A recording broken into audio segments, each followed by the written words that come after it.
Muy buenas noches, velocistas. Qué lindo momento para estar en vivo y justamente con un portador de la SpeedForce muy especial porque ya es una trilogía. Ya tuvimos a Jeremy Adams, tuvimos a Xermanico y ahora lo tenemos a Tim, que es otro de los escritores de Flashpoint Beyond. Obviamente no voy a estar solo, me va a acompañar mi queridísima amiga Mariana del Diván de los Héroes. Muy buenas noches, Agus. Buenas noches, velocistas. ¿Qué invitado tenemos hoy, por favor? Ya estuvimos hablando 5 minutos con él y ya nos damos cuenta que es una bomba, es una masa, la van a pasar súper bien y vamos a hablar de todos sus trabajos. Así que, Agus, mil gracias como siempre por invitarme. No, por favor. Bueno, como sabrán y como ya están acostumbrados, nosotros vamos a cambiar. Ahora switchamos a inglés. English. Y le damos la bienvenida. We give a very loud hello on the chat, everyone, to our guest, Tim Sheridan. Tim, welcome. Hi. Hi, Tim. How are you? Ay, gracias por la invitación, pero no hablo español muy bien. Por favor, en inglés. Won't be necessary to talk in Spanish. I had a rough English, but I think we can talk. Yeah, we'll manage. Plus, for people who don't know, we'll be putting up subtitles after the interview. So whoever watches this tomorrow or anywhere in the future, you can watch with subtitles so you can all enjoy the interview. Gente, vamos a estar dejando los subtítulos. Cuando lo vean en diferido, van a poder ver los subtítulos de esta entrevista, así que la van a poder disfrutar también en español. Thanks. Well, as I get used to, let's some slides, my video slides with Tim on the first page. Let me see if the Where's first that thing, picture from? Like, is it recent? Because you haven't aged a bit. Like, you look younger now. It's from like 3 years ago, and it was a picture. It's actually weird to see it cropped like this, but also like there were other people in the picture, but it was like a kind of a good picture of me. So I cut them all out, and I like had sent that around when I was. That's great. I found it that orientation with a white background. Oh yeah. So the transparency was easy. That makes it easy. Yeah. Well, we want to talk a little bit with you about your start, not on the industry, also with the media you consume as a kid. Yeah. When you were younger, what you watch, what you read? So a lot of it you see kind of behind me here. So I'm a lifelong toy collector, action figure collector, and that's crazy. And cartoons, you know, were everything for me as a kid, and then comics. First cartoons, then comics. So when I was a kid, there was a show on called Spider-Man and His Amazing Friends, which was yes, my Spider-Man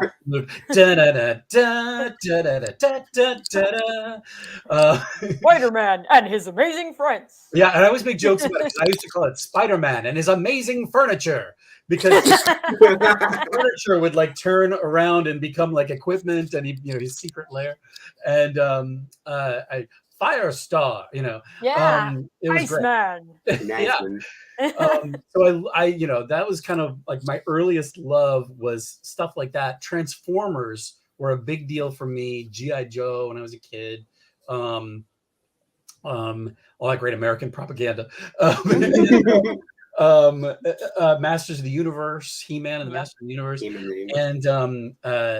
and then I got into comics, because my first comic book I ever read was an Iron Man comic book, and then somehow I stumbled onto Batman, and Batman became my gateway drug into comics. It was the thing that led me to everything else.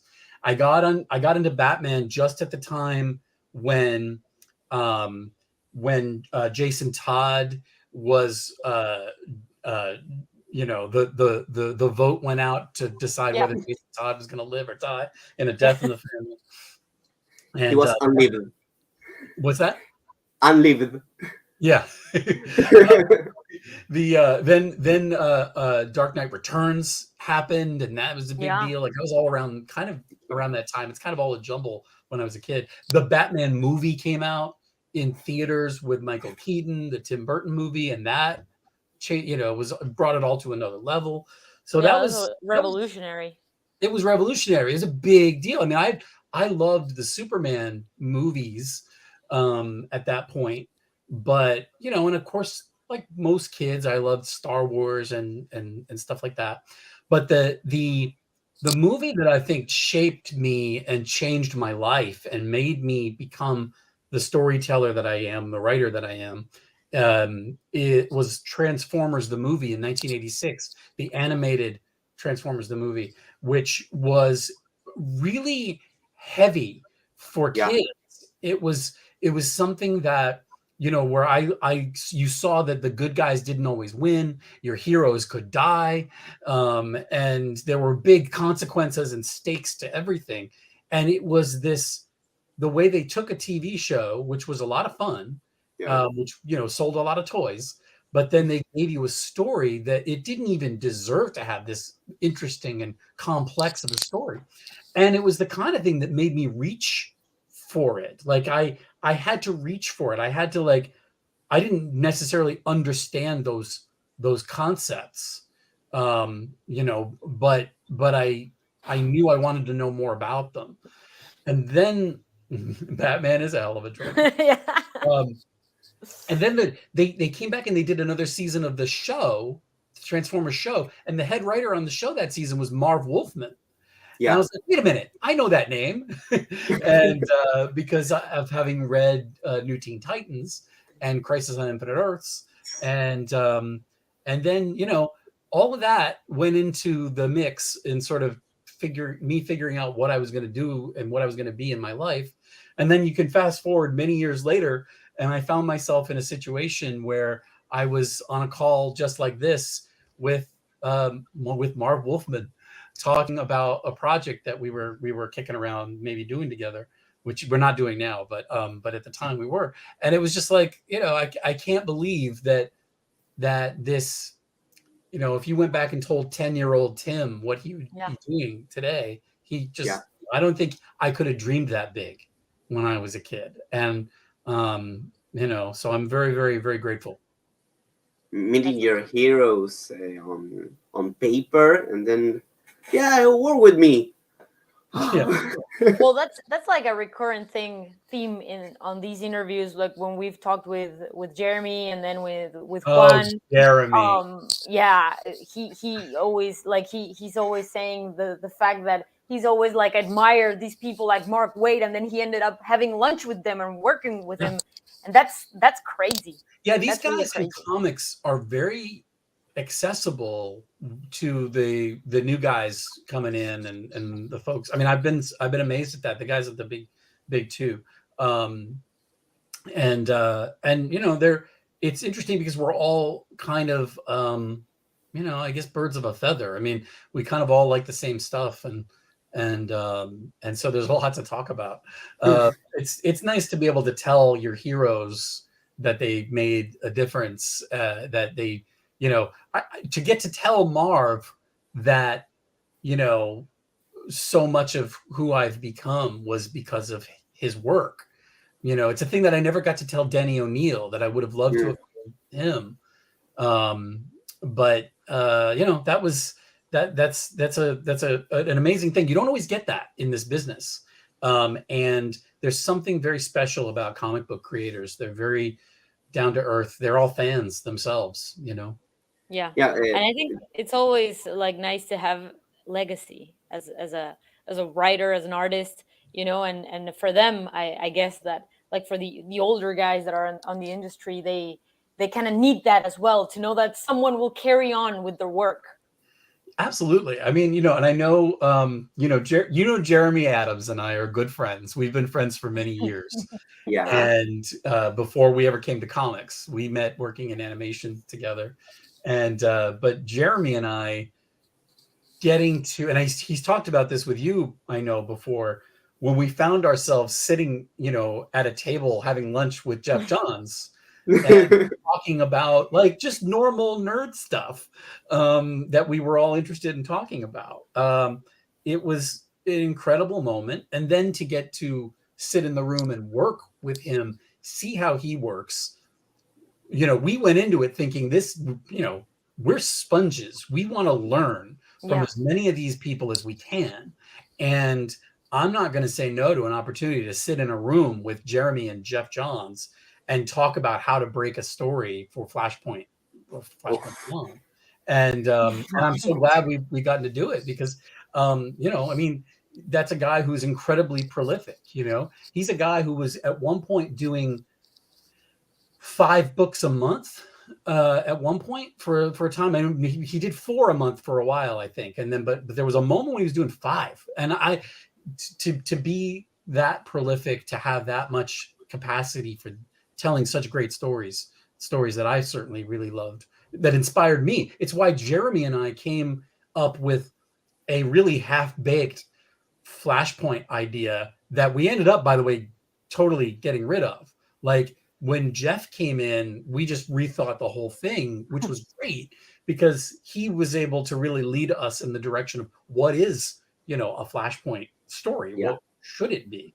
We were kind of doing something a little more sci-fi and our travel fun, but it didn't really have all kinds of heart, to it. And that's the thing that Flashpoint has that makes you remember it and made you love it is that it is all this fun sci-fi stuff that is the spoonful of sugar for a story about grief and trauma and how we move on or how we don't move on from it. In fact, I argue that Flashpoint Beyond is a story more about how we move beyond our grief, whereas Flashpoint is a little bit more about how we come to terms with the grief that we've had in the past. But that's where the idea of Beyond came from. Right. It's like the next step of grief, like how continue on. It's one thing to make peace with it and to accept the trauma that, has sort of happened in your life, that's made you who you are. It's another thing to then move past it, to move beyond it. And so one version kind of looks to the past and one version looks to the future. And when we started talking about that, Jeremy and I, we were like, we lit up, Jeff lit up. We all knew that this was kind of what the kernel of Flashpoint Beyond would be from the perspective of Thomas and Bruce Wayne, because both of them are dealing with moving beyond the trauma and the grief that they've experienced. Anyway, hi, I'm talking a lot about Flashpoint Beyond. Buy it in your store, Yes. In stores. Yeah, in stores now. Yeah. What did we have just came out? We had number 4 just came out. 4. Yes. 4 of 6. Yeah. 4. And well, it's kind. This was your Secret Origins. Okay, so we're going back. We're going back in time. Secret Origins. Yeah. Okay. We covered that. You start with animation, and we found out. Okay. Yeah. You did a little work with superheroes in animation. Mm-hmm. How was start scripting that? How you start in the industry? So I was like everybody, was a fan who went to San Diego Comic-Con every year. And one year I went and they were doing the premiere screening of a movie called The Flashpoint Paradox. And I sat in the very back of this huge room where they show these movies on these giant screens. And I watched this movie, and maybe for the first time in my life, I knew like what I wanted to be when I grew up. That was, by the way, very grown up by this point. Like I probably should have been born. But it was a real revelation for me. It was, I said, I want, these are all the things that I love, and they've all come together. I love movies and animation and cartoons and comics, and all of them come together in this beautiful movie that I just watched that moved me. And I thought, that's what I want to do. And so the guy that wrote that movie is a guy named Jim Krieg, and I didn't know Jim, but through a sort of confluence of events, I ended up doing some work on a show that he was running called Spooksville, which was a great live action show. And it got his attention.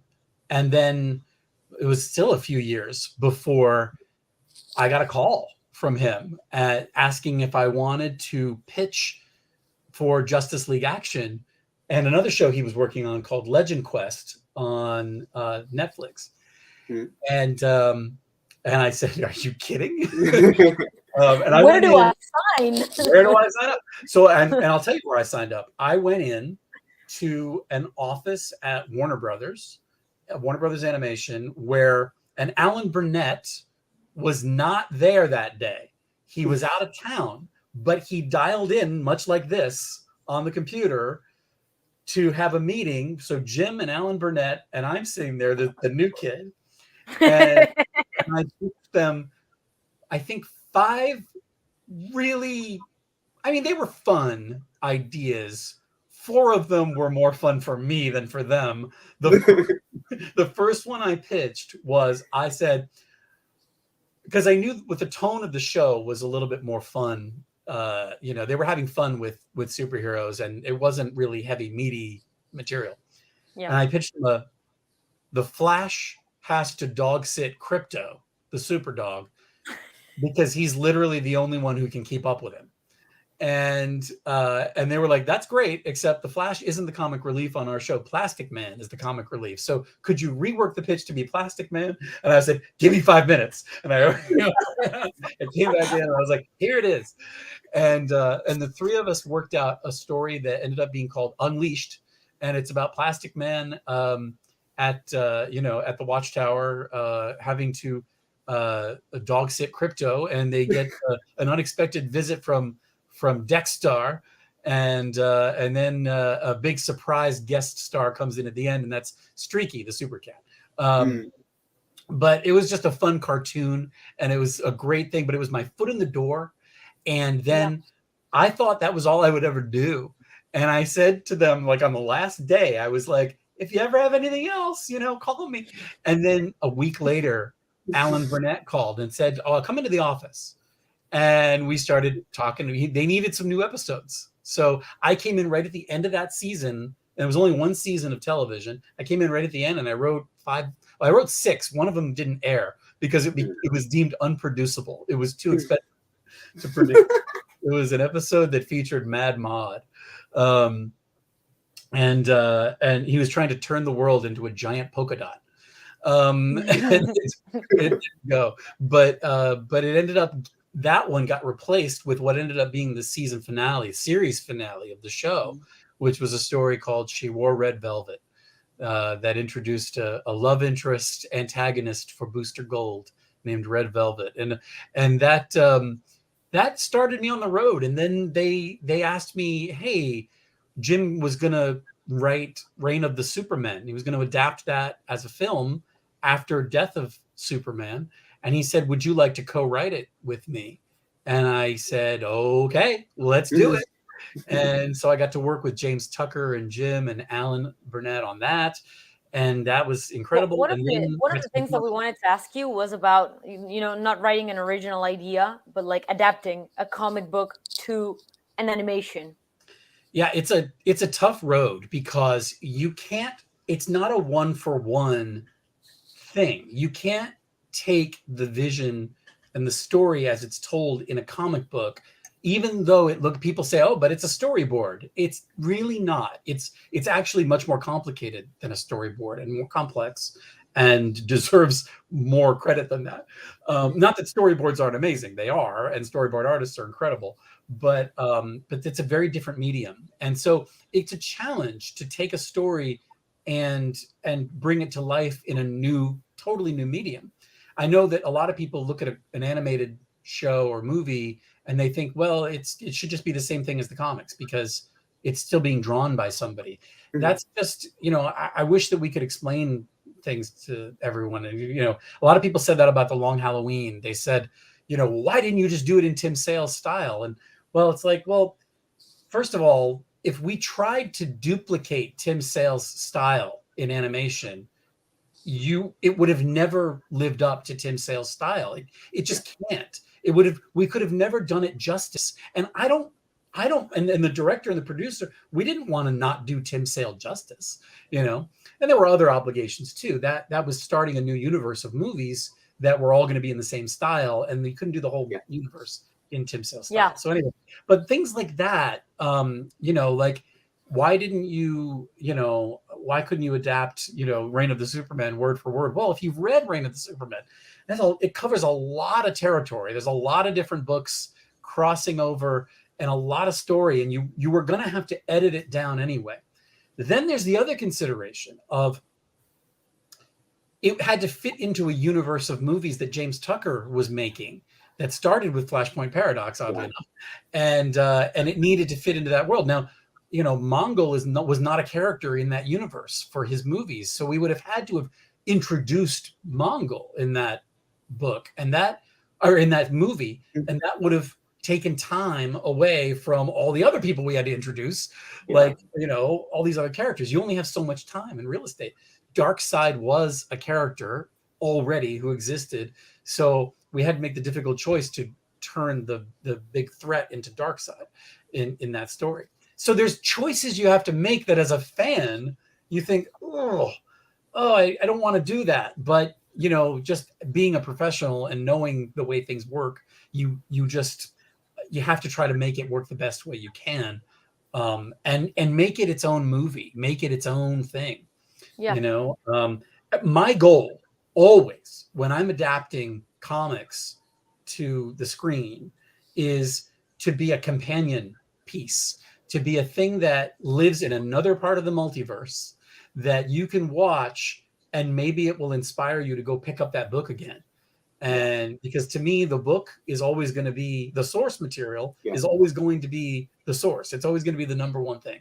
So if you go read the Reign of the Superman comics because of the movie, that's great. If you go pick up another copy of Long Halloween, because of the movies, that's what I want to have happen. A lot of people think we're trying to replace the book, when we do it on the screen. It's like, absolutely not. We're there to celebrate it. We want to celebrate the book. Right. Well, and the Reign of Superman here get premiere on cinemas, and we went with my friends, and we love it. We love it. Did you see both? They did like Death of Superman and Reign of the Superman in one. I don't remember if that day. That's how they did it here. Yeah, I think we did. My friend here, Mangaku, if you can remember that. I know we see Reign of Superman on theater. We don't know. I don't know if that was the same day or was prior or the day before. But the two movies were on the big screen. Yeah, it was amazing. Big screen was amazing. Wonderful. And for me, it was much better than the earlier version of Death of Superman. Was that Reign all compact in 90 minutes? That was Doomsday. That was the first animated movie they did at Warner Brothers, or for that that wasn't Mask of the Phantasm, I guess.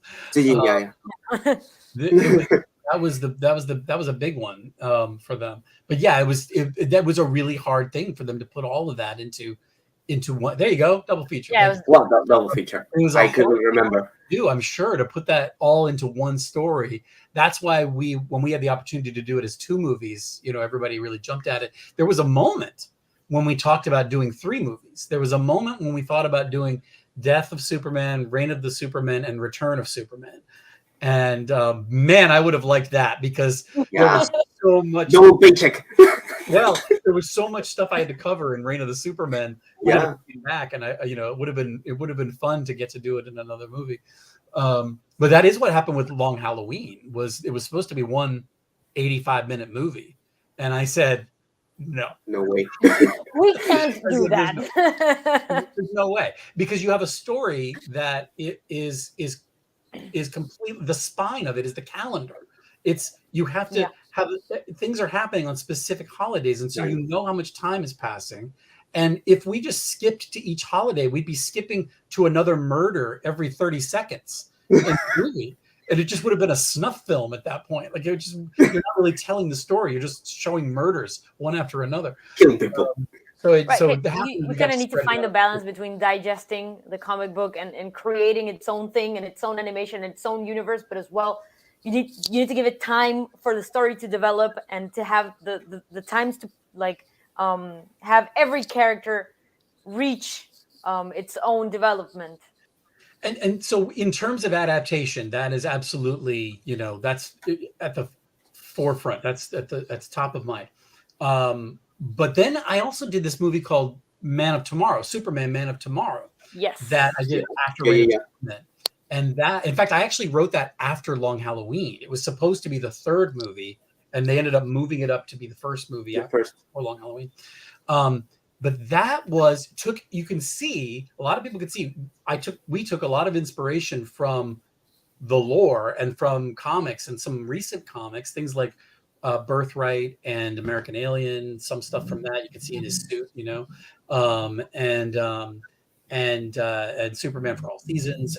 There were things that we kind of pulled from the Donner movie, the original, 78 movie, and that was a whole different experience, because then we weren't like obligated to follow a particular story to try to adapt an actual one story. We were just inspired by the comics to create what was sort of an original story of Superman's first year, really, as Superman. I have a question, because in one scene where Lois is talking to Lobo, like she's interviewing him when he's caged, was that like a something you took from Hannibal with Clarice? Because it gave me that feeling of Clarice and Hannibal interview with Lois and Lobo. What's funny about that is, again, it was the 3rd movie I did after the Long Halloween 1 and 2. So it was the 4th, really, when you consider Reign of the Superman. But when the new cycle of movies, it was the 3rd one. And we had, if you've seen Long Halloween, the scenes with Calendar Man in the Long Halloween are very heavily inspired by Silence of the Lambs and Hannibal Lecter. And so probably it was in my head still that there was subconsciously not conscious at all, but more than anything, that scene in particular, I like that you called out that scene in Man of Tomorrow, because that's, to me, that's the most important scene in the whole movie. And people are like, why? What do you mean? And it's because that scene is where we understand the difference between who Kal-El is versus like Lobo. Now, Lobo is also the last survivor of his people, just like Kal-El, right? But for very different reasons. And Lobo represents, he's this very like awful, misogynist, he's just terrible to Lois. He's the worst of men, the way he talks to her. And to me, he represents the men of yesterday. And Kal-El, who comes in and saves her and rescues her, after, tries to, she's already doing fine on her own. But, who comes in and swoops in, it's because he's not like that. He's the man of tomorrow. He thinks differently, and that is what hopefully some of us will aspire to. That's beautiful. More like. Yeah. I love that movie. I loved working on all of those movies. The Reign of the Superman was an incredible experience. Long Halloween 1 and 2 was the scariest thing I've ever done. because I loved that book so much, and I knew that we were going to have to make some changes to make it work for the screen, and I just had to go into it thinking, okay, hopefully people won't, be too upset that we're changing a couple of things, but therefore clarity in terms of the way we're telling the story here, and hopefully it'll make people pick up the book again, which if there was any motivation for Jeff Loeb and the incredible Tim Sale to do the Long Halloween special that they did last year, if the fact that the movie was coming out had anything to do with them doing that, then I feel like, man, that's worth anything. It's worth it. You could have trashed the movie. It could have gotten terrible reviews, but if it got us more Tim Sale, Jeff Loeb, Long Halloween content, I was going to be very happy. That's amazing. Definitely. Well, moving a little further, okay. We have the three of the last of more or less Transformers Cybertron for Netflix, Master Universe Revelation on Netflix also, and of course we the talking already the Long Halloween, the deluxe edition, because both 3 hours. Coming out 20th of September, the deluxe edition. Very excited. Whoa, amazing. Well, Long Halloween was already talked. If you want to bring something else. I mean, look, I couldn't believe that I got the call to do that. And when they said do it in one movie, I just said, I don't think I can. And happily, everybody said, great, we'll do it in 2. And I said, 3? Can we do 3? They said, no, not 3. We'll do it in 2. So that was one of the most incredible experience, incredibly creatively satisfying. And the team that makes those movies is, well, I mean, some of the greatest people I've ever worked with. The director, Chris Palmer, is incredible. Butch Lukic, the supervising producer, whose creative vision, leads all of the movies now that are coming out of the DC animated universe. He's just an incredible filmmaker, an incredible storyteller, knows everything about movies, and brings all of that knowledge to the screen, and it's something. So I did Long Halloween 1 and 2, and then I did Man of Tomorrow, and then I was done at Warner Brothers, and I finished my gig at Warner Brothers on a Friday, and I was like, where am I? I wonder what my next job is going to be. And then I called, and I started on Transformers War for Cybertron on Monday. So there was no gap. It was incredible. Just a weekend. Yeah. Well, which I was very happy to have. I don't get a lot of those. And that was the dream come true for me.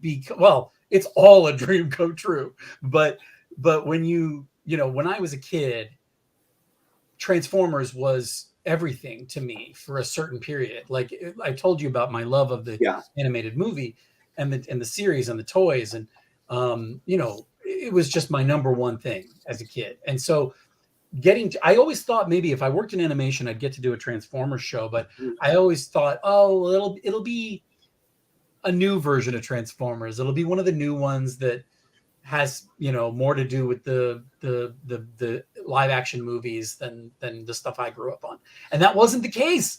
I went in and I met with them, and they said, yeah, we want to do something really rooted in G1, the original 1980s stuff, and there'll be elements that you'll recognize from later on, but we really want to root it in the original.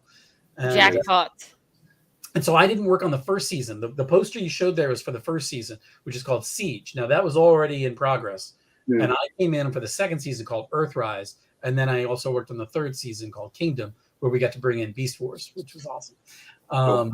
So that was incredible. And then right after that, I finished with that job, and I got to work on Masters of the Universe Revelation with a guy who you may have heard me, if you've ever seen me talking on a podcast or heard me anywhere else. I can't say enough about this man. And that man is Kevin Smith. He is the most, he is one of, if not the most talented people I've ever met. I say that saying I completely underestimated him before I met him. I thought, oh well, he does Kevin Smith movies, and I love Kevin Smith movies, but but I knew that he had done Daredevil and Green Arrow, and like I knew that like I knew there was something more to this guy than just Kevin Smith movies, and I was just bowled over the very first time we sat, and the whole team of writers sat with Kevin and started working on the show. He is incredibly talented, but more than that, he is incredibly hardworking. He's maybe the hardest playing man. I always call him the hardest playing man in show business because it all seems like play for him. But he also is the most generous person I've ever met in Hollywood. He is insanely generous. He is kind, and you don't see that everywhere in this town. And so I don't think it's going to take a lot for me to ever say a bad word about that guy. I don't know how you could convince me to, because I've never been more impressed with someone and more honored and gratified to work with somebody, as well as the rest of that team. That whole team was incredible. It was a murderer's row, as we say, of talent, where Eric Carrasco is somebody who I worked with a little bit on some stuff at DC and Warner Brothers Animation. And I always said, boy, we're all going to be working for that guy someday. And I recently worked for him on something. So, but we worked together on Masters of the Universe. Dia Mishra, Mark Bernardin, who everybody knows from Flashpoint Beyond, and all of his incredible work as a writer. Just an incredible experience. And also the executives, the people we worked for on that show, Rob David at Mattel and Ted Biaselli at Netflix, like everybody was just having a great time. Everybody was in it to just rediscover childhood and try to. The mandate from day one was let's show Masters of the Universe as having grown up with us, and so let's do the show the way we saw it when we were kids. Now, when you go back and watch the show now, it doesn't look the same as it did to you when you were a kid. It's the same thing with Transformers. Like it doesn't quite look as epic now as it did when you were a kid. So we said, well, how do we do that? How do we make it feel epic in the way that, like, just put our 8-year-old glasses on and watch, and let's have that be the show.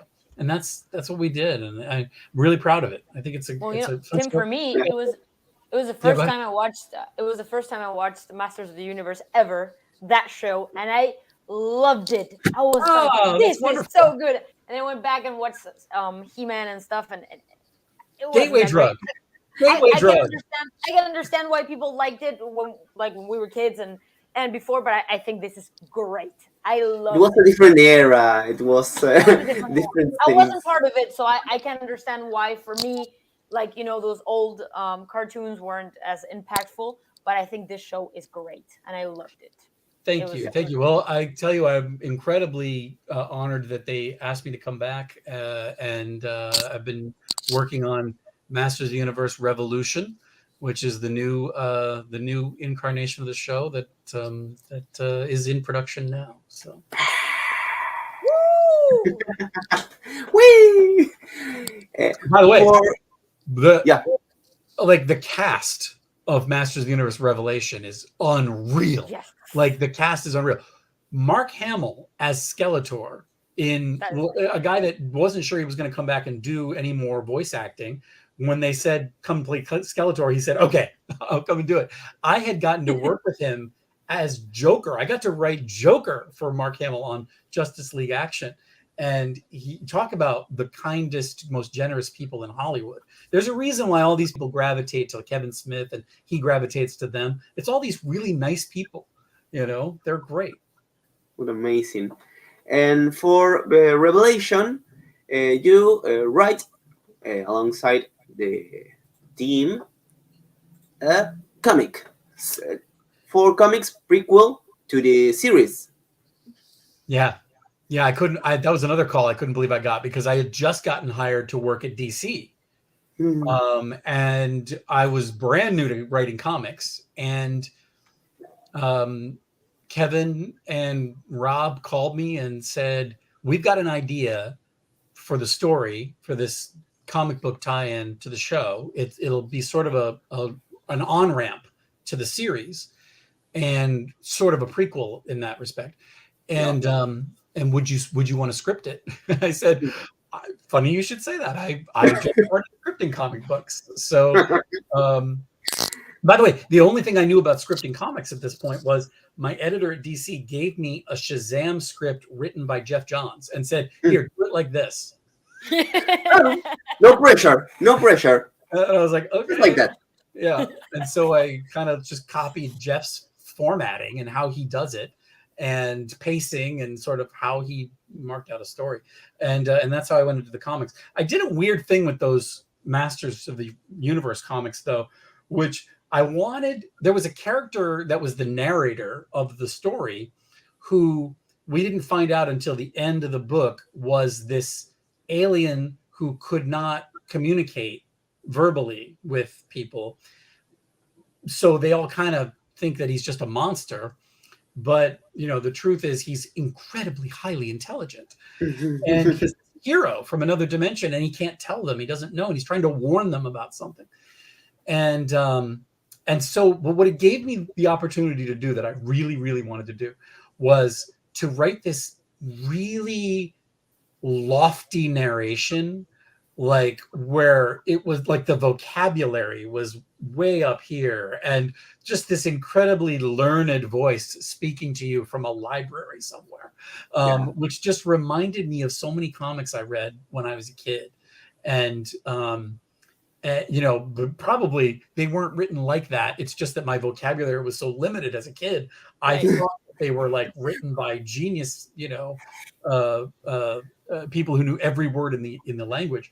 And so that's kind of how I did it. And I had, honestly, I don't know how I got away with it. Like, I expected people would be like, what is this? Why is the narration like this? What's wrong with you? Who hurt you?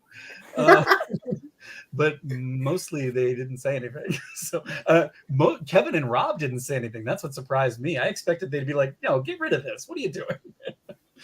But it was fun. It was really fun. And they didn't let me I wasn't allowed to do narration captions in Teen Titans Academy at DC Comics, which I was writing at the same time, which was this really difficult exercise. Like, I don't know why they didn't want me to do it, but they didn't want me to do it. So I think I just went too far the other direction with Masters of the Universe. And it was like all captions and like really lofty. Well, talking about Revelation, sad thing here in Argentina, didn't edit nothing about your Teen Titans Academy run or Shazam or Future State, but in September, Ibrea editorial, a manga editorial, will print Revelación here. I didn't know that.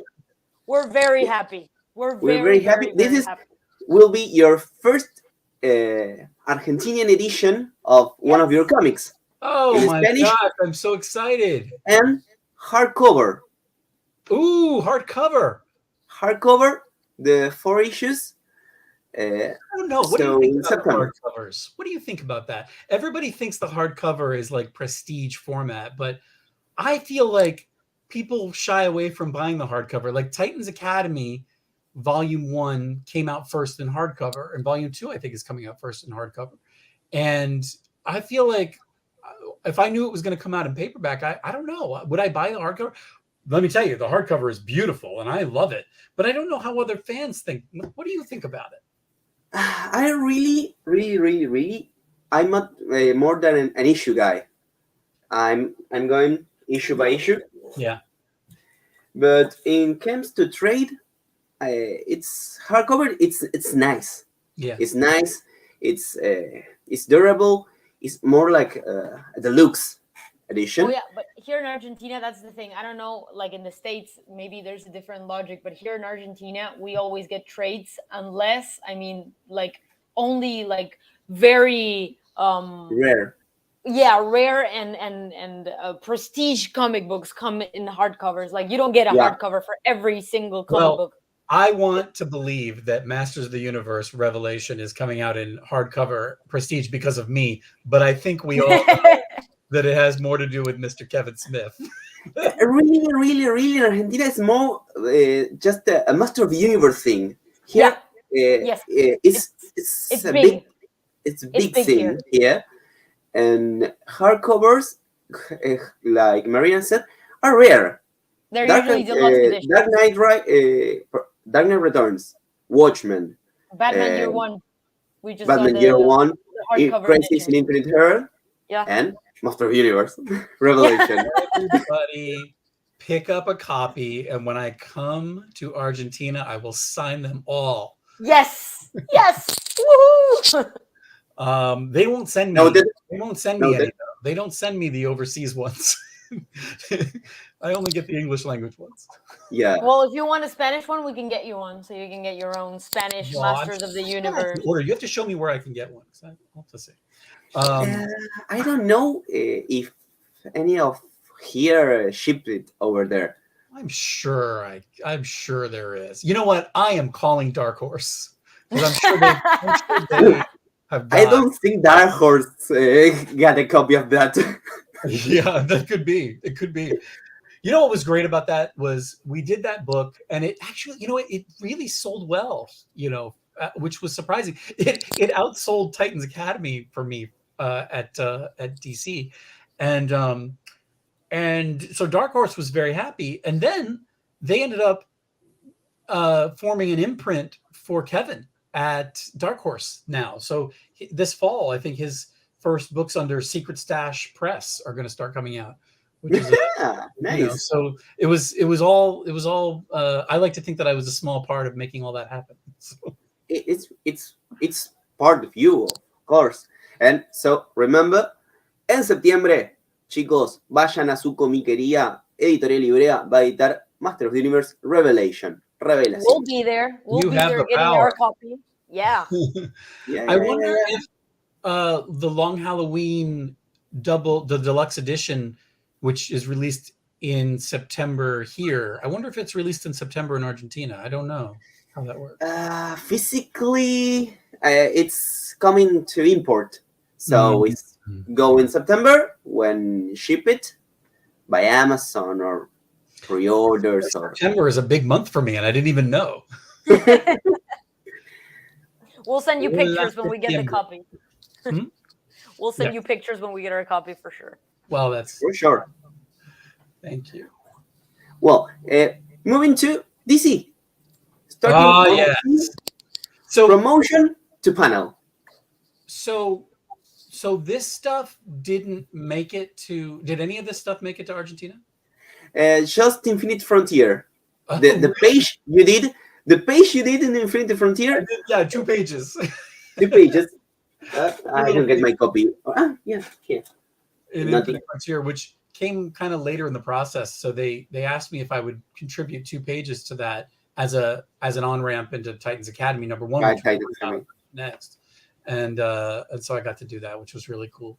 It means that whenever I see the listing online, it says that I wrote a book with Josh Williamson. I'm like, wow, I did, My Wolfman. Oh man, Mar. I wish I could talk about that project. I won't talk about it because I still dream that one day it could happen. Whoa. So what happened was DC had a new initiative that they were playing around with that they wanted to try, which was something that was called 5G. That a lot of people, the 5G. Yeah, a lot of people have read about that. Dan DiDio, he brought in a whole bunch of writers from television and movies, and put us all in a conference room and said, here's the thing I'm going to do. And he had this whole board with all this. I mean, it was tons of information about what the new direction would be for DC Comics. And he said, I want you guys in here because I want people who are used to working in a TV environment where you sit in a room with a lot of people and you break a story and you come up with ideas, and then you all go off and write your episodes. And then all of those episodes build together to create the larger story. And so kind of let's treat comics like a season of television. And it was not a bad idea. Like it's not a bad way to approach a new way of creating, comics. And but stuff happened, politics happened. Dan DiDio ended up leaving, and then Bob Harris, and so everything kind of shifted at DC. And I thought, so I was supposed to write 2 books for 5G, which would have been, I was going to do a book called Nightwing Oracle, which was going to be about Nightwing and Oracle in their 40s, basically, and what their life was like. And then I was also going to be doing the 5G version of Flash. Oh my! Oh, come on! Oh my! Which was a whole new guy. Boomerang. It was his brother. Oh. Yeah. Oh. It was going to be his brother. And so we never really started, though. Like, it was just this thing. They told me, they said, you're going to do this. And then everything changed. And I thought, well, that was it. That was my shot. And it's not going to happen now. I'll never write for DC Comics. And just then, like, Man of Tomorrow, my Superman movie, was coming out. And I had met with a couple of editors at DC, and the group editor, I called him up and I said, hey, this is just, I don't know, I'm just taking a chance. Like, I've got this Superman movie coming out. The director of the movie, who's an incredible artist, he's looking to do comics. I would love to write, we have some stories, and we would love to write some Superman Man of Tomorrow backup stories that could help support the movie, and the movie would help support the book. And if that's something that interests you, let me know, because we've got stuff ready to go. We would love to do it. And I was just taking a chance, and he said, no. But I think the reason he said no, there were many reasons. One was I didn't realize what the lead time was. I think we were too close to the release of the movie to really get it done. And then the other thing was they had a digital series by Rob Venditti called Man of Tomorrow that was about to be launched. And I didn't know about that. So I think those were the reasons why. And by the way, that series was incredible and was way better than anything I was going to do. So I was very happy to get out of the way on that one, as if I ever was in the way. But they did. But then he said, but hang on, there might be something else. And then I met with one of the editors, and they said, we got this idea for Teen Titans Academy, and we're doing this thing called Future State. And what do you think about writing 4 issues of Future State, 2 Shazam issues, 2 Teen Titans issues, and then launching a new book called Teen Titans Academy that will be 12 issues, and also launching a Shazam book. And I said, really? What do I think about that? Well, okay, let's do it. So we did that. And it was kind of, the thing was, what I ended up doing was one big contained story that we started with the ending. Future State, Shazam, and Teen Titans are the ending, or I should say an ending of the story. And then we go back to the present, because that's in the future. We go back to the present and we watch the beginning of that story, which happens at Teen Titans Academy, where Billy Batson is a student. Billy Batson leaves the academy for a few issues, and we did a Shazam miniseries that part of the story. It was great. Oh, it was great. Miniseries. Well, it's completely tied into Teen Titans Academy and Future State. It's all one story. And then then they all come back, and then we resolved it. When we got to issue 12, the editor I was working for, whose kind of concept the whole thing was, had left DC. And but I was there to finish out the story, and then they asked me if I would do another issue, because they wanted to do a tie-in to War for Earth 3. And I said, okay, I'll do another one. And they said, well, will you do 2 more? Okay, and then if you'll do 2 more, because we think we're gonna end the book then. And I said, that's great. I'll do it. Sure, why not? So so we ended up doing 15 issues of Academy when I thought we were only going to do 12. So that was really fun. But the best thing about it was I didn't get a lot of. I've learned a lot about comics in the time that I've have done work for DC and Dark Horse. Things I didn't know in the beginning are unbelievable. The amount of stuff I didn't know. I think I thought that it was normal to go in and have editorial tell you this is what your story is going to be, and this is, and you have to make it work, and I didn't realize that I had the ability to say no. I think this will be better, and they would have said okay. And we would have gotten to do it. So I kind of chained myself. I kind of tied myself up in a way where I had to kind of finish the thing that they had kind of pitched and wanted to do. And I never got to necessarily do the stuff that I wanted to do with it, except for one piece, which was, I said, okay, I will, of course, tell this story that we want to tell. Sure, got it. But since this is an academy and there's it's people are learning how to become titans and become heroes, I need to have a new class. I need to have a whole new group of kids who are these new heroes who are learning from the titans. You got to let me create a whole class of kids. Yeah. The freshman class. And they said, yeah, go ahead, do it. And all I had been told by people was, yeah, good luck. DC will never let you create a new character. It'll never happen because they're just really, they like to keep a tight lid on all that stuff. And they said, no, go ahead, do it. Knock yourself out. So what I was most excited about and what I think I'm probably most proud of is that Rafa Sandoval and I got to create a whole group of kids who have possibilities, and their story isn't over. And that you've seen them now after Titans Academy is over. They've shown up in Josh Williamson's Dark Crisis on Infinite Earths book. And I hope other folks want to bring those characters to life too, and see where they end up. Getting to sort of create a little corner of that universe and some characters in that universe. Even some of the smaller characters, like in the Shazam miniseries, like Amarina is a character, and Sulabak, her father, in hell, these characters. Gambling.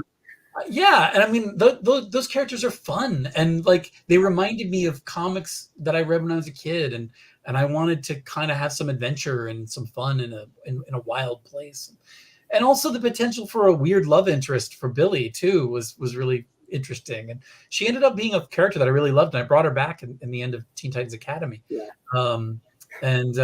So even those characters, not even just the main staple.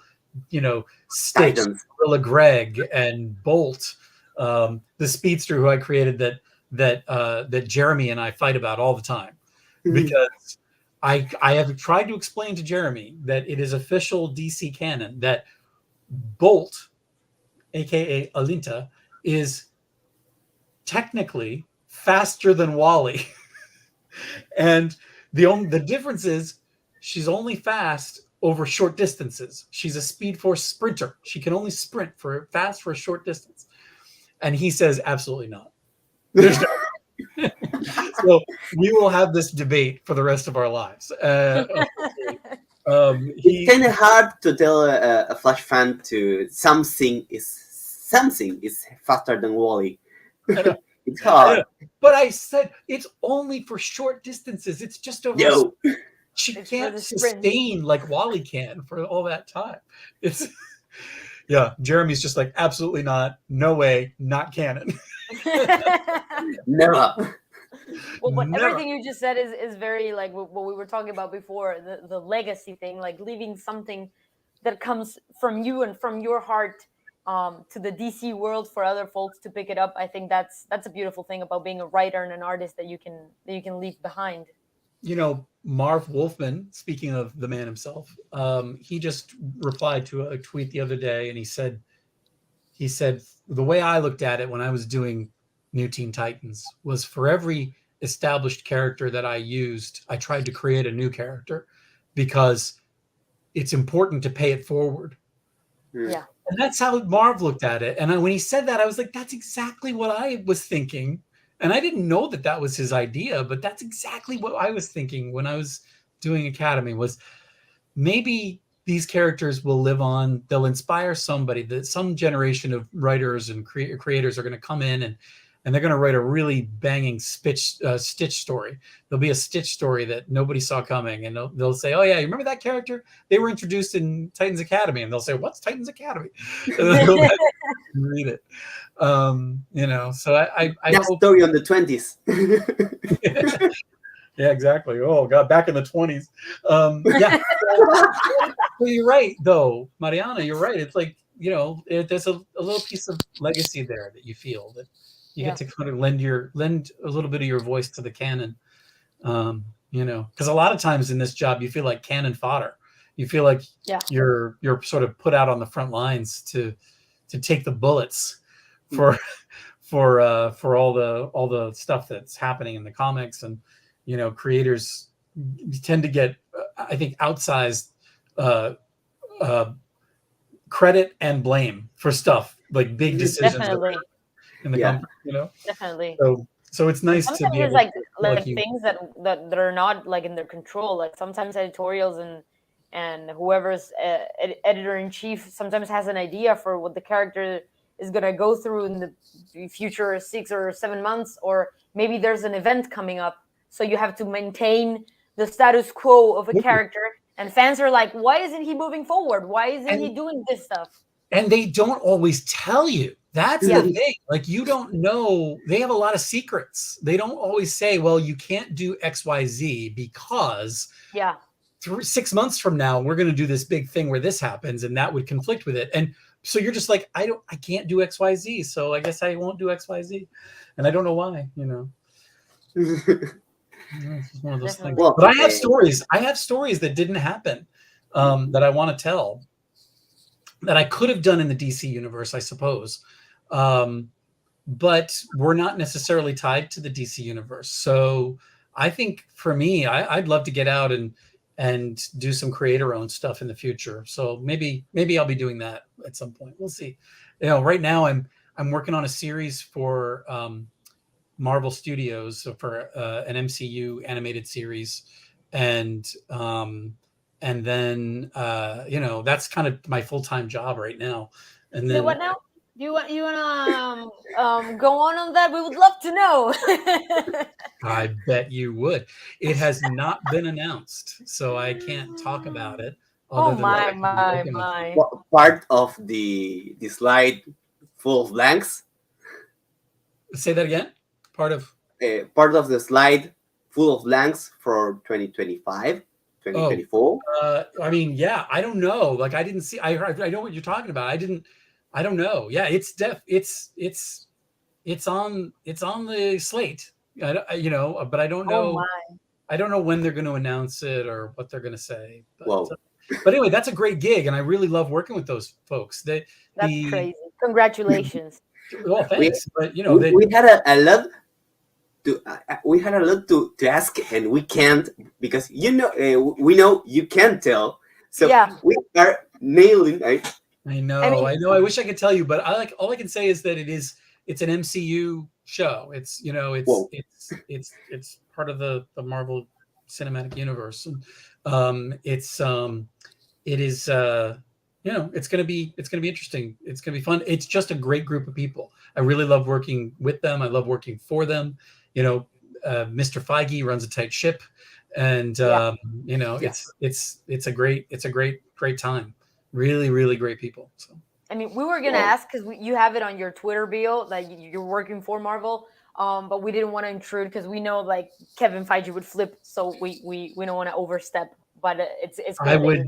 I would not say anything that is, you know, I could never say anything that was public knowledge at this point.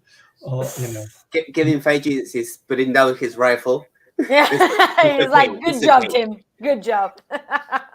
Go on. Seriously.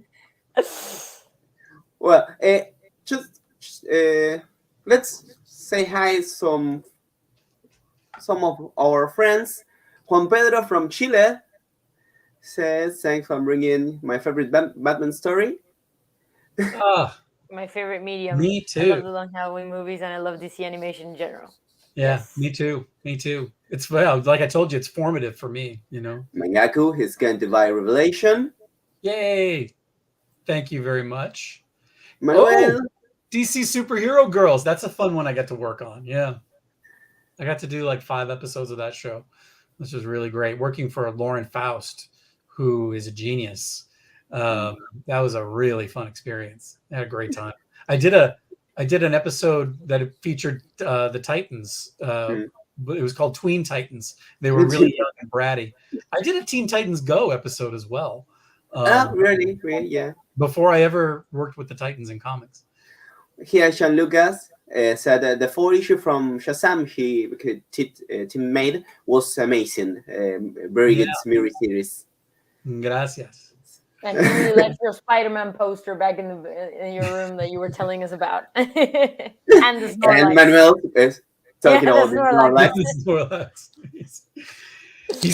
He's huge too. Like I don't know, you can't. He's really far back. The wall is far behind. He's really big. He's enormous. Yeah. If you put him on the couch, he takes up the entire couch. Slacker, hi. A big friend. Thank you all for tuning in and listening to me babble on about the stuff. Oh, we love it. Daniel, Nice. Esteban, Buenas noches. good night. Oh, is he out? Thank you all. Thank you all of you. Thank you all for being here. Yeah. He says, I'm 22 years old, but I watch DC Superhero Girls religiously. I just think it has the perfect balance between comedy and valuable lessons. Yeah, you know what? I do too. I think what's great about that, the structure of every episode is so solid because Lauren doesn't settle for anything less than like a really well-told story in 11 minutes. You know, you get a really thought out beginning, middle, and an end. This is the story with lots of comedy and lots of heart. So I love that show. You know, back when Lauren was working on it, I think she ended up moving on to do other stuff, but I was there when she was doing it, and it was great. And Mangaku said we need to see those. Gosh, this is only some of them. Like this is not a lot of them. I don't know if you can see. Well, let me tilt this up for a second. You can see the Thundercats. That's my self. Oh my god! That's R2D2. He's wearing a wig right now. R2D2. Optimus. That's the self-transforming Optimus Prime. No. It's incredible. So cool. Amazing. And so that's fun. R2 is wearing a wig right now, which is part of a costume, a cosplay that I put together because I am in the very near future going to be experiencing something called the Galactic Star Cruiser, which is the immersive Star Wars hotel experience at Walt Disney World. And I'm so excited. And I think I might be wearing that R2 wig. So we'll see. That's great. Okay. That's awesome. There'll be photos of me somewhere on social media. It sounds super fun. Well, the big elephant in the room. That's Snorlax. That's not an elephant. That's Snorlax. The other big elephant. The amazing run you've been writing with Jeremy and Geoff. We've been enjoying so far. Flashpoint Beyond. Flashpoint Beyond. Amazing work. Something we love. Thank you. You know, I talked a little bit about it, but the one thing I don't get to talk about very much, which I think here is a good place to talk about it because you know the guy, is what a joy it is to work with Jeremy, who's, you know, one of my best friends. And, you know, Jeremy and I got into, he was already working on Justice League Action when I got there. So I came in late and he was, you know, big man on campus. Years later, our friendship, you know, developed but it didn't really take off in a big way until we got brought in to work by Dan DiDio to talk about working at DC. And then I ended up, because I made that call about maybe doing some Man of Tomorrow comics, I ended up getting hired for Academy and Future State and Shazam before he was brought in for the Flash. Yeah. And so I did a little bit of, I had to, I was the canary guy, mine, as they say. I was in there first, like learning the ropes. And then when he got the call, my editor asked me, he's like, who do you think, I could call who might want to do the Flash? And I said, the Flash is the fastest man alive. The fastest writer alive is Jeremy Adams. I think you should call him. And he literally is. We have said for years, he is the fastest writer alive. And I'm so glad that they called Jeremy and he came in, because it was basically like throwing me a life preserver, because in the middle of a lot of stuff I didn't understand, and I was fighting my own battles trying to get my book done. He came in and we had started talking on the phone every single morning. Our day doesn't begin unless we talk to each other first thing, and we talk about what we're going to do that day, and then we go and do it. And having the ability to talk to somebody who's going through the same stuff you're going through, who's dealing with the same problems you're dealing with, or experiencing the same joys that you're experiencing, is everything in this business, especially in a time when we were all working in our homes. Definitely. When we weren't all out in the world in offices meeting each other. We were all very compartmentalized. And it was like, I don't think I could have survived, if I wasn't connecting with Jeremy every day. And then we got the opportunity to do Flashpoint Beyond. And, at this point we got to actually be in the same room with Jeff and with each other and to talk about this story and break the story together. And, I already knew I could work well with Jeremy Adams, and the joy has been the discovery that we could work well with Jeff, because, I really am such a fan of, I don't even want to say a fan.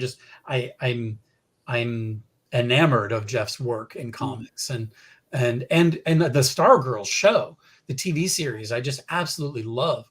Amazing show. Yeah, it's a great show. It's a fun show.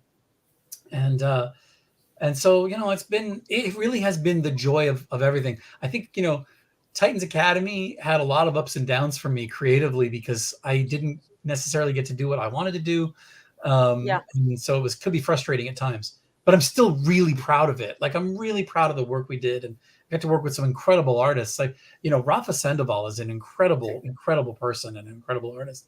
And then I got to have Steve Lieber come in on 2 issues, and I got to meet that guy and work with him. And just, he taught me all kinds of things. And so it was a great experience and a lot of fun. But the icing on the cake for me has been getting to work on Flashpoint Beyond with Jeff Johns and Jeremy Adams, because, and the whole team, by the way, Xermanico and Mikel Hanin and, just everyone, Andrew Marino, our editor, it's been a joyous experience. It's been a really joyful experience for us. And I'm glad people have really taken to it. It seems like people like what we're throwing down. There's some fun concepts. Flashpoint lets you do a lot of stuff that you wouldn't get to do in the rest of the DC universe, Yeah. We got to introduce the idea of what a Flashpoint Robin what Thomas Wayne's Robin might be like. I didn't see that coming. I really didn't see that coming. I thought we totally telegraphed that from the beginning. I thought everybody would see it coming. Really, I'm not a Batman fan, but that's why the son of Dan. Well, okay. Mm-hmm. When the kid got okay. Well, it's an thing because it's part. The story is about Thomas. The original Flashpoint in this story is about Thomas dealing with the loss of Bruce and trying to not lose him and trying to get him back and or at least give him his life back. And he sees so much of young Bruce in young Dexter, and whether he likes it or not, even though he maintains that nothing about the world that he's in right now actually matters because it's not supposed to be this way. He still can't help but take that kid in and pair that kid up with Oswald, who's showing him the ropes. What an amazing character, Oswald. That was an amazing character, well written, comic. He's fun. He's fun. Sometimes when you're in the room, the voice of the character just like comes out of nowhere, and we all knew what Oswald was gonna be like, and how important he would be, sort of in the story. And but then when the pages, when all the pages start coming in, his voice just revealed itself right away, and we realized we had like a very surprising take for Penguin that we had, I don't think we've really seen before. And there's something really lovable about this version of him. The mix between Alfred and the Penguin. Yeah. I mean, it made a lot of sense structurally, and the joy was that it made a lot of sense in terms of just what the story needed. It needed to have somebody who was a little bit more comedic, doesn't take everything quite as seriously as Thomas does. Like a comic relief. But who also is not a great guy who, when somebody says teach this kid about explosives, knows exactly where to go. So there's the kid asked me for a gun. Yeah, seriously, like so he's a great discovery that we made, like in the process. We're like, oh, this is fun. You could just, if people demanded it, man, I would just love to write an Oswald, spin-off series, or just a mini Oswald Point. Ospoint. Well, Mangaku said Jeremy's run on Flash is great and fun. Thank you for recommending him from that job. Listen, other people did too. Like, don't get me. I'm not saying that I was the guy that the only person recommending Jeremy Adams. People knew who Jeremy Adams was. He said it was your fault. Yeah. He would have gotten the call either way. But you're absolutely right. And his Flash run is great, and it's a lot of fun, which is absolutely very Jeremy. It's very much his sensibility. And I got to tell you, I'm insanely jealous of him, because the difference was he got to go in and they kind of didn't know what they wanted to do with Flash. There it is. They kind of didn't know what they wanted to do, and they were busy on other stuff, and they sort of let Jeremy do what he wanted to do. Right. They just kind of left him alone for a while. And so he was like a little kid in the candy store getting to do what he wanted to do.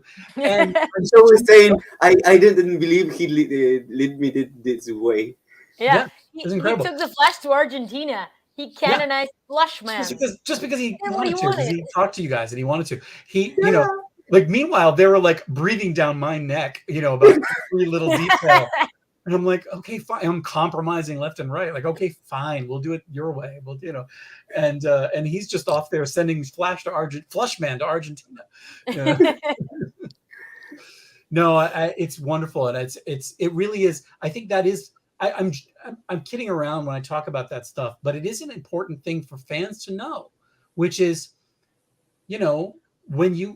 Jeremy really is getting to write the Flash book that he wants to write. And it's not even that the fans need to know it. It's that DC should pay attention, because it's what fans want. Like a creator who's doing what he wants to do with it and is having fun, and the readers are having fun. And there's a whole Wally West renaissance happening now because of this. And it's something to pay attention to when you let your creators do their thing. They can do some amazing stuff. Jeremy's doing really amazing stuff on the Flash. And you are also doing that in Flashpoint with him, and the thing you do in Shazam was amazing. Titans Academy, also great work. and Revelation. I didn't read it yet, but I will. September. Idea. And here we had the 4 issues have been released so far. Flashpoint Beyond the week before. Amazing covers. Are they great? Those other covers. Yeah, the other covers, the regular covers are the Mitch Gerard's ones, and then the Xermanico are also amazing. Oh, he's unreal. That guy, he's unreal. He sends back pages. Like, okay, before he even sends back pages, he will have a question or two about the script or about a scene, and they are the most thoughtful, intelligent questions I've ever been asked about anything I've ever done.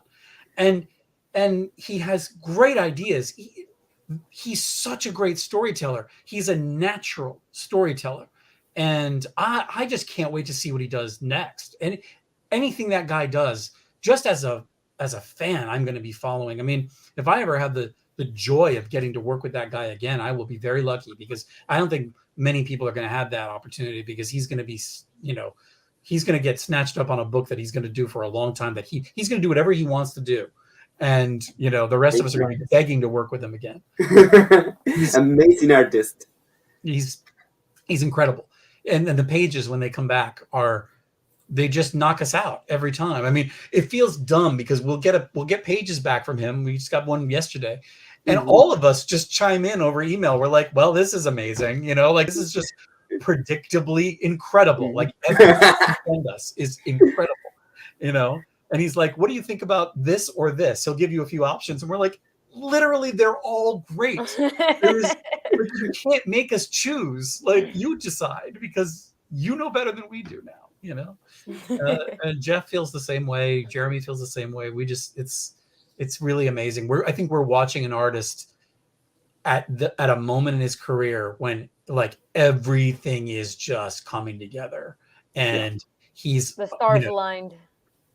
Everything's aligning because of all of his hard work and talent is all coming together. And I can't wait to see what's coming next from him, because it's going to be unreal. It's going to be unreal, whatever it is. But you're next. Ooh, Próximamente. Issue 5. There it is. Issue 5. Check out that Mitch cover. Oh my gosh. Mitch was so funny. He would, every now and then, he'd send us a note and he'd say, I don't know what to do for this cover. I'm not sure what I'm going to do. And, like, Jeremy and I don't know what to say. We're just like, I don't know. You've been doing a great job. We won't have anything to tell you. And then he'll say, what about this? And then it's this. And it's incredible. These guys are magic. They are magic. I just met Mitch for the first time in San Diego for about 5 seconds. And the most disappointing thing I've had happen at Comic-Con, not because meeting him is disappointing, because it was only 5 seconds. Yeah. I knew it within 5 seconds. I was like, I want to spend 3 hours talking to this guy. He's so cool. And the cover for the last issue. There it is. In 2 months. That's 5. Do we have 6? Do you have 6 up there? Yeah. 5. Oh, is that the variant for 6? Is that the variant? It's not been released, the Mitch Sherrill cover yet. Oh, you haven't seen that. As I know from now. But all right. You know what? Now that I think about it, I'm not sure if I've seen it. You'll get an exclusive. Whatever it is, it's going to be ridiculously amazing, I'm sure. That's beautiful. Yeah. It's really something. No, it's amazing. Look at Thomas there. Thomas, Flash, and the Reverse. I don't know what will happen. Yeah, what to expect now? Because that's Barry. I know, but the thing is, you probably learned the hard way with DC that you can't necessarily predict. None of the covers. So it's Aquaman over there, and he's already dead. That was one of the harsh realities I found when I got in there. I was like, they showed me a cover for a book that I had coming out, and I was like, wait, but this character's not even in the story, and never was. And they're like, it doesn't matter. Well, in the first promotion for Flashpoint, was a guy, a blonde guy with a jacket, and everything was constant. Yeah. And it was Barry. It was It Barry. was Flashpoint Barry. Yeah. That Start sometimes reading the happens. first. Oh, come on. It happens in Spider-Man. We get a lot of Gwen Stacy cover variants, and it's like, why is she in there? She's not even in the story. She's dead. And no, it's not a clone story. But when Stacy's there, but they're beautiful and like they're works of art on their own. But I just think that they've done a good job of making us, training us to realize that we can't judge the book by its cover. Literally. Yeah, for Gwen Stacy fans, like it's another book that they'll probably hang from the wall. Yeah, I don't have them yet. I've got to put all these Flashpoint Beyonds on the wall. They're just so beautiful. All the covers, the variants, the Xermanico variants, the history of the DC timelines variant. But then also like the interiors. Like I've got, even I've got from Rafa some roughs that he did for for Titans Academy, just some layouts he was doing. Layouts. Thank you. I couldn't think of the word. He's some layouts that were gorgeous. I'm like, I just want this on my wall. And he's like, that's just the layout. I did that in 5 seconds, And I'm like, this is the greatest thing I've ever seen. Those guys are magic. Yeah. They're magic. And what you can say about the end of Flashpoint Beyond? I know. What you can. I'm sure everyone is hanging on, listening, hoping that I will tease some important fact. There's so little that I can say, especially because this is, it's the big finale coming up. We're the next 2 issues. I mean, you saw at the end of issue 4, the big reveal that is like it was like a bullet fired out of a gun. Like it was like, we're now on track to the finale, and there's all of these threads that are out there, all of these questions are going to have to sort of come together and find their way together, which hopefully will be in surprising ways for people. The biggest thing I can say is you haven't seen the last of Joker. There's we're gonna keep, you're gonna see what's going on with Bruce, and you're gonna see what's going on with Thomas, and how those things sort of all relate to each other. So that's all I can really say. That's all you can say. That's okay. That's the story. It's perfect. And nothing, I mean, there are repercussions, there are things. I can't tell you what's been happening, but I can tell you that because it's been happening, there will be consequences. Yeah. And I think Flashpoint Beyond, it's not a separate event. It's directly tying, I think, with Dark Crisis. You can say no. I think it's tying directly with Dark Crisis for something. It's been happening. It's been said in the early books, and the finale. It has to be amazing. I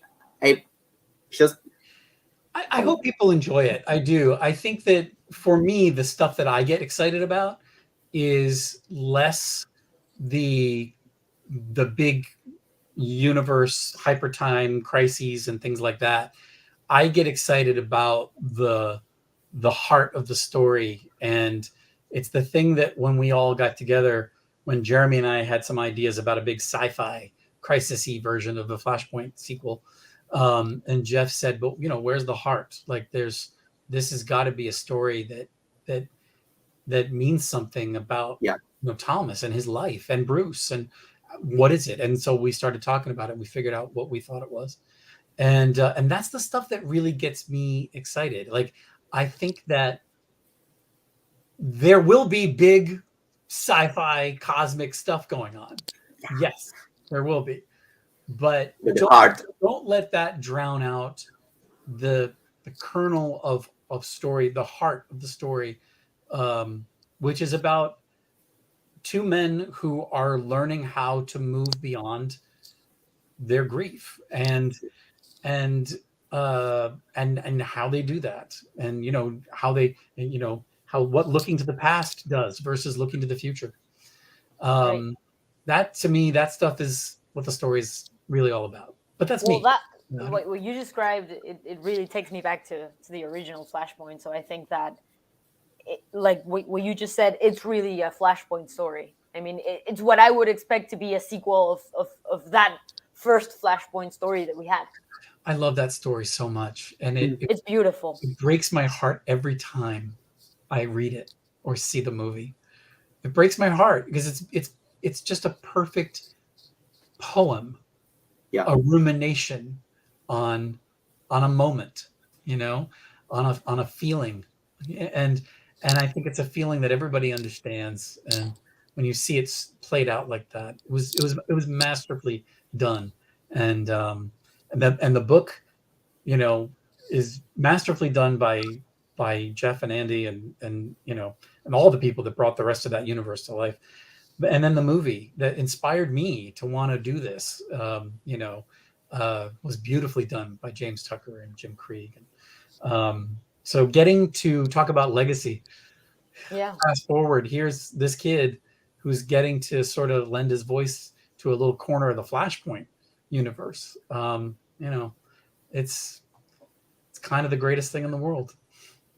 Yeah, it's amazing. It's amazing, and we really hope to read it. We had to expect to September, Flashpoint 5 September, October for the finale, and if I can, Oh, look into the future over there. Well, Tim, I gotta be frank with you. I really like you. I think you're awesome, and I want you writing Spider-Man. Is that a possibility? Hey, Marvel. Hello, Marvel. We want Tim to write Spider-Man. I'm over in the studio, studios section, but Marvel Comics, give me a call. I don't know. Definitely. I mean, I love what Zeb Wells is doing right now. Zeb and John Romita Jr. I think they're doing a fantastic job, and I'm really enjoying the run so far. But I mean, later on, when we need another writer or for a miniseries, how many Spider-Man titles are there now? Right 25. now. Well, how many Batman there are in DC? Yeah, exactly.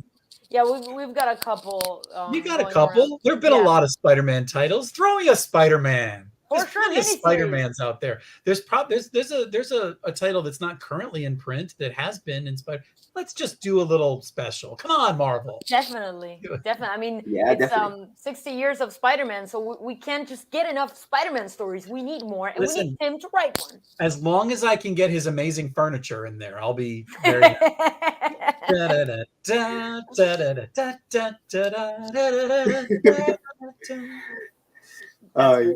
Thank you. Thank you so much for being here with us. You are the best. Sharing so much fun. Sharing that moment with all of us, the guys on the chat, and thank you all. Thank you for your work so far and the ongoing work. We expect a lot from you. But no pressure. No pressure. Well, just like with Jeremy, when you see a fan writing for fans, it's beautiful, and it's beautiful to see someone so passionate and so invested in telling stories and stories with heart. So thank you for that.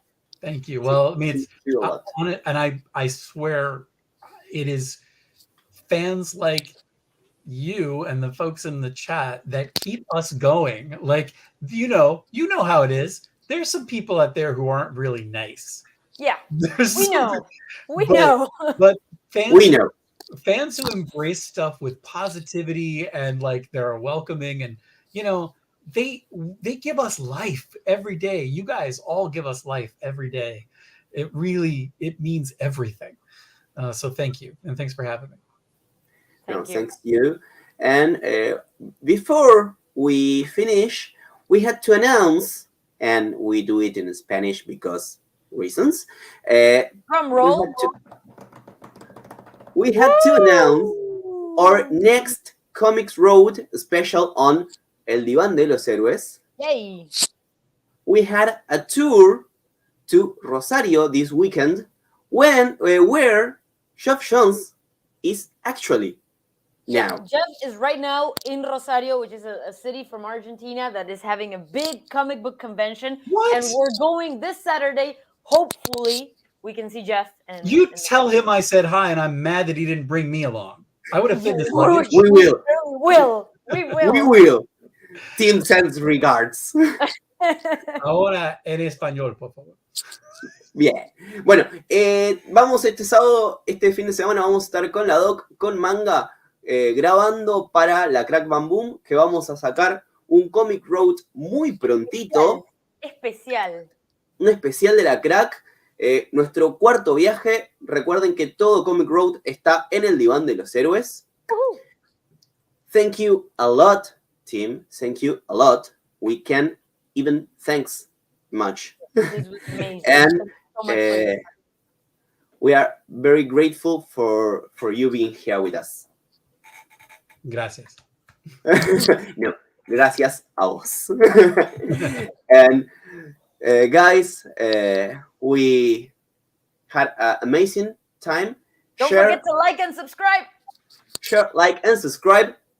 We here at SpeedForce, we are reaching nearly 200 subscribers. Woo! We are, Let's go. I think, 2 subscribers away from the 200s. So share, and thank you all of you for being here. And thank you, team. Gracias, Mariana. Nos Siempre, vemos amigo, muy prontito. Team, nos leemos. We read you soon. And to the next time, don't get lost on the SpeedForce. Force.